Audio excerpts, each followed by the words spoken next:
Okay, Open the Vault, Volume 2. The first one was kind of a dud. It was all just like, stuff that was off the radio that I couldn't really share. So I got out a bunch more tapes. So I just pulled a bunch more tapes, and I'm just gonna like sample some of them until I find one that I can share a little tidbit for your earbuds to taste.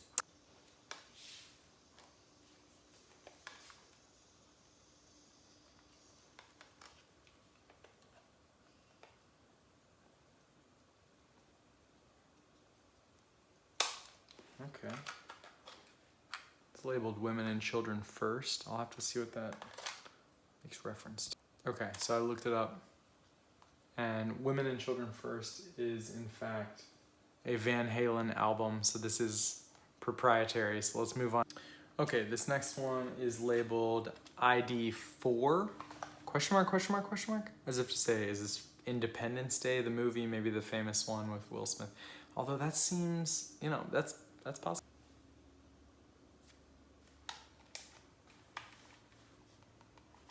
Little drum roll, yeah.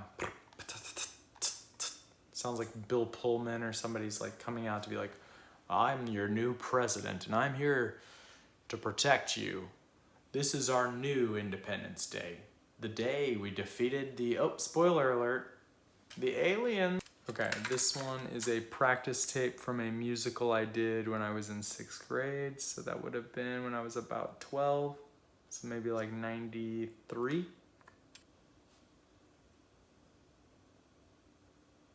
Okay, so the audio on this is it's not my voice. It's like the music teacher playing the beautiful music from the musical. So probably from the musical No Longer Abram. He becomes Abraham. Spoiler alert. This one looks like a band rehearsal tape. It's got one of the people in band's name on it. I'll cover up his last name, but let's just... Okay, I'm expecting some trumpet. There's a long, silent intro here.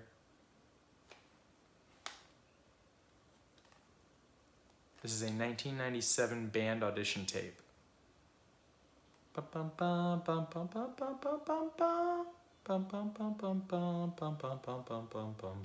That's a C scale, sounds like. In B flat, of course, it's trumpet. So that's a couple scales. Okay, there's just a bunch of scales. Trumpet scales. I can play them for you, but there's a couple juicy morsels on this one. It's got Jeremy Spoken, Even Flow, Hey I'm Still Alive. These are some tasty morsels. Now we're getting somewhere. Okay, the audio quality on this tape is infinitely better than the others. It's worth it just for you to see which one this is. So let me pop it out real quick. This is a Maxell. I remember when I was a kid I thought it was like Maxwell, but it's Maxell. And it's XL260 position high. So this is a genuinely nice sounding audio tape even after 20 years of sitting I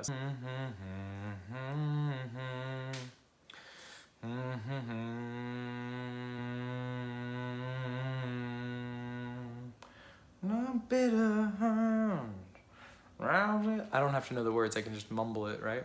That's the whole Pearl Jam thing, right?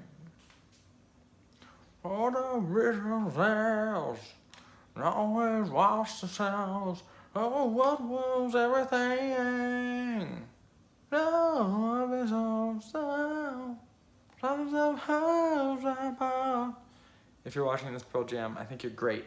You do mumble a bit, but everyone knows that. That's fine. Okay, this one claims it's 1988 or 89 radio and band, but if you'll look real closely, this one's suffered a little bit of damage. You can look at the tape around the edge of the big part of the tape, and it's kind of fraying up a little bit. I am a little worried about when I put this one in if it's gonna eat the tape.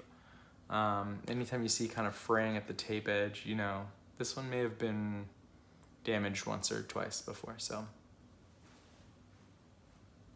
Okay, it is playing. This is good. Ooh. Yeah.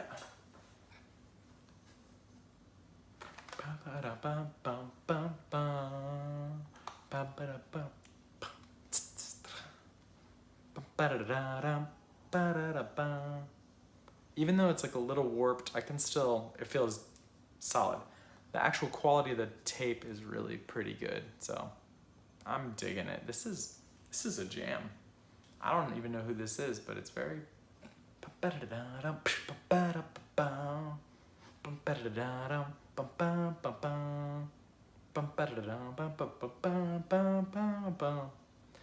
don't even know it, but it's like, I'm in. I'm all in, yeah. Dig. Okay, ooh. Cut. Now what are we doing? What's happening to the audio here? Oh, it's already like, it's cutting. So I used to do this a lot. I would record a little part of one song and then put another part of another song and then put another part of, and I would just splice them all together, pulling from radio, other tapes, and like mashup, you know, like a mixtape, And mixtapes were the jam. That was what I did. I did a lot of mixtapes. So this is a classic mix. Okay, so I got to a little part where it was like, you know, it was sort of doing the riff from 1, 2, 3, shake your body down, you know, and I was trying to figure out like, okay, which one is this? There's an Odyssey version from 1977, and then there's a Pat and Mick version that was like a remake of that about 10 years after that.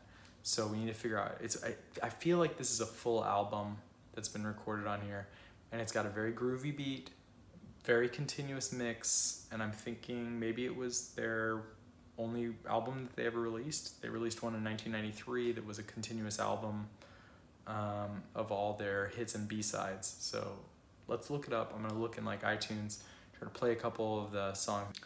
So as far as I can tell, after investigating and trying to figure out like where did this song come from, it does seem like pretty much all work on Use It Up and Wear It Out is all derivative from the classic album Native New Yorker by Odyssey. So now you know. So that's sort of the classic disco that's been remixed and remastered a million times by a lot of different artists, because I was listening to the remix by Indigo, which claims to have been released in maybe 2007, but this song was released in 1977 originally. And the sample from iTunes makes it clear that that's still being sampled even today. Like we're just getting derivative work. It's nothing new. You know what I mean?